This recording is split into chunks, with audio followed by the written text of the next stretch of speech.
कांग्रेस चाहूला ममता बानार्जी हारंतु, वामपंथी चाहूले ममता बानार्जी हारंतु, बीजेपी चाहूला ममता बानार्जी हारंतु। माने आप देखिए एमती एक निर्वाचन था विरोधी हूँ शासक माने जतक विरोधी ममता बानार्जी समस्त चाहूले सी हारंतु।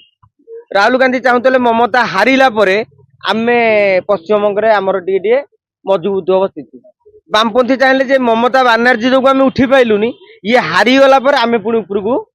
उठू। समस्ते जन को हरवा चाहिए से आपन कौन शक्ति अटकई पार ना। टारकास्ट खाली नुहे विजन टाक आप मार्क करेंगे कौ भली भाव में विजय न्यारेटिव करुले कौ भली भाव में विजय केमी भाषण दौले किभली लोकों हृदय को छुईला भली हृदय स्पर्शी कथा कहते जो विजन देखते विशेष कर जेन एवं आउ गोटे कथा आमे कई अणदेखा करवानी भारत वर्ष रे धीरे धीरे जेनजी जागृत हेले। तमिलनाडु रे आज विजयर सफलता पछरे गोटे जेनजी मानकर भूमिका रही। देखो प्रथम कथा हूँ निर्वाचन आरंभ रु केवल पश्चिमबंग उपर समस्त निघा था कहीं बाकी राज्यर फलाफल कौन हम उना अधिक समस्ते एक पाखिया भाव अनुमान करुले। माने जदिओ आपण देखिए आम परवर्ती समय आलोचना करवा पश्चिमबंगर घटना को नवा पश्चिमबंग में भारतीय जनता पार्टी एथर आग्रेसिव रणनीति करथला। प्रथम कथाटी है मोदी आसवा पर भारतीय जनता पार्टी क्याडर पश्चिमबंग में बढ़ी।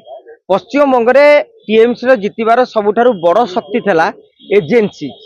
माने एजेन्सी माने आपण को यदि बुझेबी से अर्थ जो माने कि कर्मी बा नेता नुहंती किंतु सेमानक हाथ में भी 5,000 भोट अच्छी आप गाँ गहली भी देखिथे माने से गोटे ठिकादारटे होता से गोटे डिलरटे होता कि गोटे इनफ्लुएंसर माने बिजनेसमैन होता से हाथ में भी 4,000 5,000 लाख भोट थाए से सब टीएमसी को समर्थन करमती पाखापाखि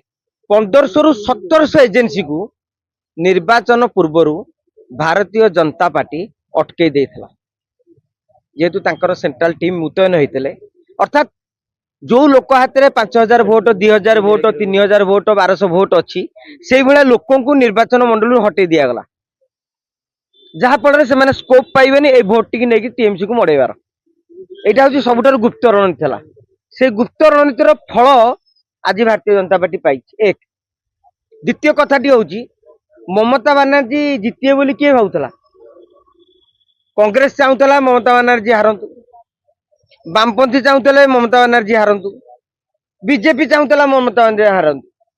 माने आप देखिए एमती एक निर्वाचन था विरोधी हूँ शासक माने जतक विरोधी ममता बानार्जी समस्त चाहूले सी हारंतु। राहुल गांधी चाहूले ममता हारिला परे आमे पश्चिमबंग में आमर टे मजबूत हम स्थिति। वामपंथी चाहिए ममता बानार्जी जो आम उठी पाइलुनि ये हारीगला आम पुणी उपरकू उठू। समस्ते जन को हरवा चाहिए से आपन कौन शक्ति अटकई पार ना। आपड़ कहे पूर्वर ममता बानार्जी को हरवा 2020 मसीह 2021 मसीह उद्यम होता कहीं सफल होता प्रति थर न्यारेटिव बदली बदली चले 15 वर्ष हो गला गोटे आंटी इनकम्बेन्सी एसआर आप देखिए जो मैंने सब फेक भोटर से भोट बैंक हजिगला। तेणु गोटे लेखा प्रतिकूल परिस्थिति रे ममता बानार्जी जाइथिले एवं भारतीय जनता पार्टी ठीक इलेक्शन मेसिनरी कला। आप देखिए एथर ओडिया भोटर ओडिशा लोक जाइथिले सेमती अन्य अन्य क्षेत्र आसाम लोक आसी तेणु सबू सबू एरिया को जगी दिया जे चा बगीचा अंचल अनुसार भोट जीव प्रेसिडेंसी इलाकार अंचल भोट जीव हिंदू बहुल अंचल अनुसार भोट जीव। तेणु भारतीय जनता पार्टी प्रति क्लस्टर अनुसार स्ट्राटेजी करदेला जे एठी श्रीराम नाराटा देदेवा एठी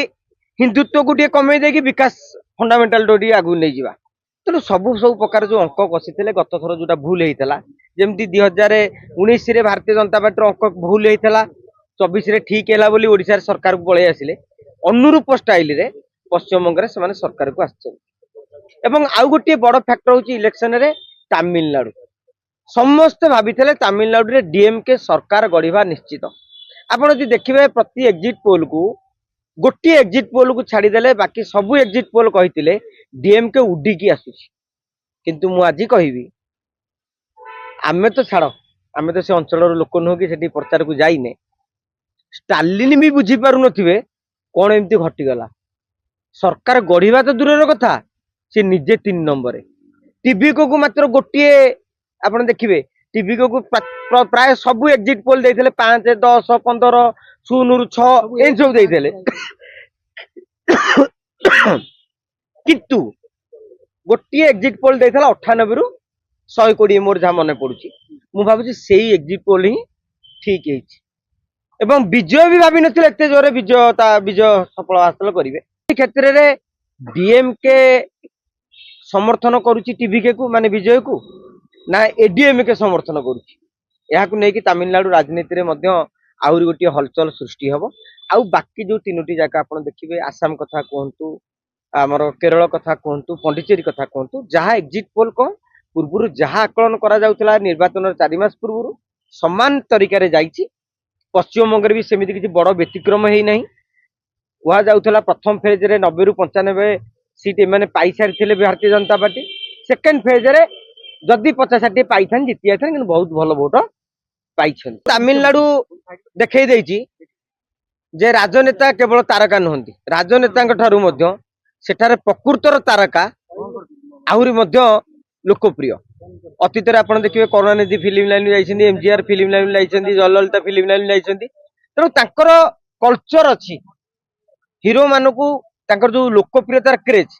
आपण ओडिसा रे देखिबे कहिदेला अवश्य कि खरा हबिबे तथापि पदुटिए कहिदबा ओडिसा रो हीरो माने टिके गोडाणिया हुअंती जे हम गने टिकेट खंडे दियंतु के टिकेट न पाले दल बदले दियंती किंतु साउथ रो हीरो माने ना से माने मागंतीनी से माने छड़ेई कि नियन तेणु सेटा को कहंती स्टार क्रेज से मानटारु शिखिबा दरकार स्टालिन जने छोटिया नेता नु करुणानिधि को लिगासी 4 दशंधि धरी तमिलनाडु राजनीति को से हाथ मुठा रखिते विजय आसिले गोटे झड़ इलेक्शन रो 6 वर्ष पूर्व रही तारी भितरे तांको केस कराला तांको नारे दला चकड़ा स्टाम्पेड मामला परवर्तन फिल्म रिलीज कर दिया गलानी तांको स्त्री तारी भितर भी डिवोर्स अप्लाई कर देले माने हिसाब कर केते बैकफुटे रही रही से किभଳି भाले फ्रंट फुट रे खेलिले तेणु एटा तमिलनाडु राजनीति रो आउ एक देखाउतिला जे विजय थलपति तबले रैली करथिले अनेक जन समर्थन मिलुतिला किंतु राजनीतिक समीक्षक माने कहउतिले जे एटा वोट रे कन्वर्ट होबनी एटा बस खाली गोटे स्टार क्रेज किंतु आज स्टार क्रेज कन्वर्ट होई वोट रे आ विजय थलपति चीफ मिनिस्टर रो मुकुड़ा पिनिया जाउ देखो से बेले अनुमान कराउतला एते लोक तांको देखिया को जाउथिले किंतु जेहेतु क्याडर नथिले कथा कह जाय आपनकर यदि क्याडर नथिबे बूथ लेवल रे भोटर को नेकी किए जीव टीवी के को भोट दियो बोली प्रोत्साहित करिवो किए तेणु सेथि पई लोक भाबुथिले या किंतु बेले बेले आपण जहाँ भाबंती मु जहाँ भाबे राजनीतिक समीक्षक किंबा जी जहाँ भाबंती स्टालिन तो जहाँ भाबिथिले ता हेलानी तेणु आमे काहे कहे राजनीतिक समीक्षक कहउथिले सेटा हेला नै तमरी नायक फिल्म रो हीरो होइले विजय थलपति देखंतु ना नायक फिल्म रो स्टाइल टा केजरीवाल करथिले विजय से स्टाइल रे जाई नथिले गोटे नाइट फिल्म स्टाइल रे काहे ना ता पूर्वरु कोन से गोटे आंदोलन हेतला सीधा गले दल गढिले किंतु एतिकी तांकर स्टारकास्ट खाली नुहे तांकर विजन टा को आपण मार्क करिवे को भली भाबरे विजय तांकर नैरेटिव करूथिले को भली भाबरे विजय केमिति भाषण दउथिले किबळी लोकंको हृदय को छुईला बळी हृदय स्पर्शी कथा कहउथिले तू विजन दउथिले विशेष करी जेल एवं आउ गोटी कथा आमे कई अणदेखा करिबानी भारत वर्ष रे धीरे धीरे जेनजी जागृत हेले तमिलनाडु रे आज विजयर सफलता पछरे गोटे जेनजी मानकर भूमिका रही तेणु आगामी दिन में आपण देखिए 2029 लोकसभा निर्वाचन बेलू जेनजी गोटे मुख्य फैक्टर है। जदि आपंक आम भिडी भल लगा तेब आम चैनल को लाइक शेयर और सब्सक्राइब करने को जमा भी भूलु नहीं।